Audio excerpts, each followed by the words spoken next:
Hi, Adobe Miglaba, Tutor Julie, YouTube channel kane, Arongu Josulai Bare.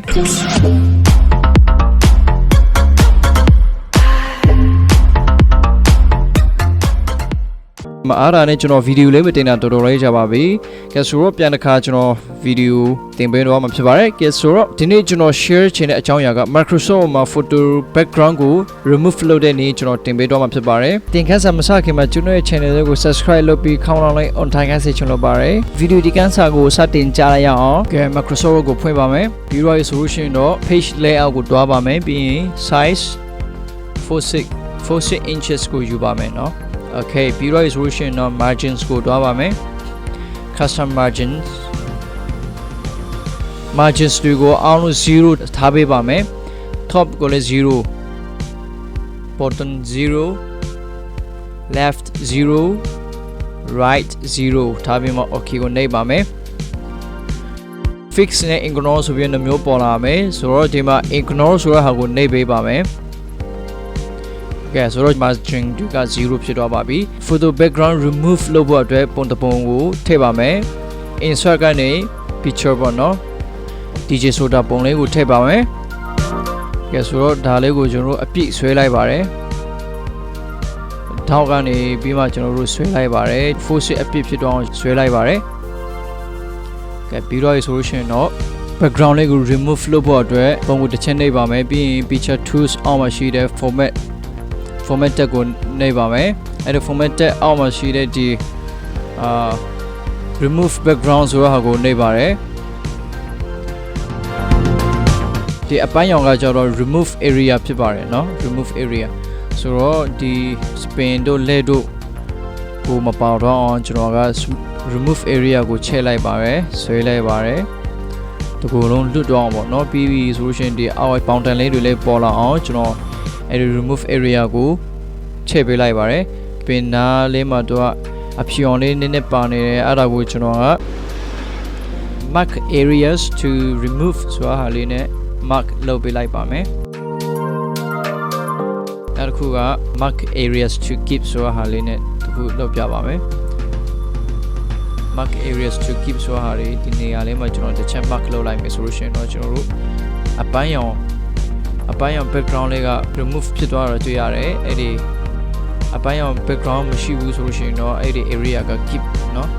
ကျွန်တော်တို့ background remove လုပ်တဲ့အချိန်မှာကျန်နေမှာဖြစ်ပါတယ်ကဲဆိုတော့ဒီ background အားလုံးကို remove လုပ်မှာဖြစ်တဲ့အတွက်ကြောင့်မလို့ကျွန်တော်က delete mark နဲ့ပြန်တစ်ခါ keep area ကိုဖြတ်လိုက်ပါတယ် Okay ပြီးတော့ဆိုလို့ရှိရင်တော့ကျွန်တော်တို့ background ကို remove လုပ်ဖို့အတွက်ကျွန်တော်ဒီ keep changes ဆိုတာကိုနှိပ်လိုက်ပါတယ်ကဲဆိုတော့ကျွန်တော်တို့ background တစ်ခုလုံးကိုremove လုပ်ပြီးတော့မှာဖြစ်ပါတယ် Okay ကဲကျွန်တော်တို့ background ထည့်ဖို့အတွက် background မထည့်ခင်မှာ square ကိုယူပေးလိုက်ပါမယ်ပြီးတော့ပြီဆိုလို့ရှိရင်တော့ကျွန်တော်တို့ background ထည့်ဖို့အတွက် insert ကနေ picture တွားပြီးမှ background ပုံတစ်ခုရွေးပါတယ်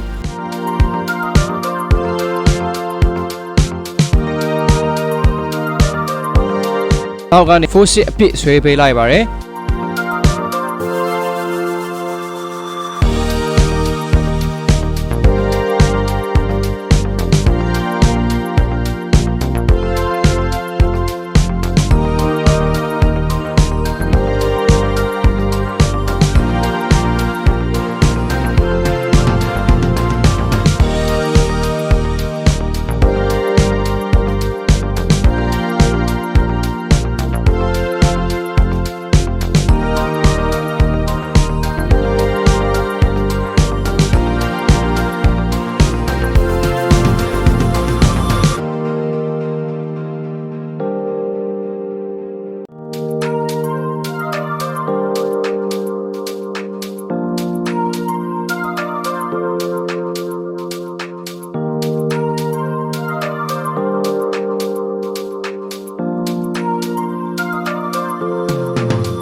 Photoshop မှာ background တွေကို remove လုပ်လို့ရတကယ်လို့ Microsoft ထဲမှာလည်းပဲ photo background တွေကို remove လုပ်လို့ရပါတယ် color grading ရောလုပ်လို့ရပါတယ် Okay ဆိုတော့ဒီ video လေးကမိတ်ဆွေတို့အထောက်အကူပြုတယ်ဆိုလို့ရှိရင်တော့ဒီ video လေးကို like share လုပ်ပေးဖို့မေတ္တာရပ်ခံလိုက်ပါတယ် video ဒီကန်းစာအတိတွေကိုလည်းပဲစူးစမ်းပြီးမှတင်ဆက်ပေးတော့မှာမို့ကျွန်တော် channel လေးကို subscribe လုပ်ပေးထားဖို့လည်းမမေ့ပါနဲ့เนาะ See you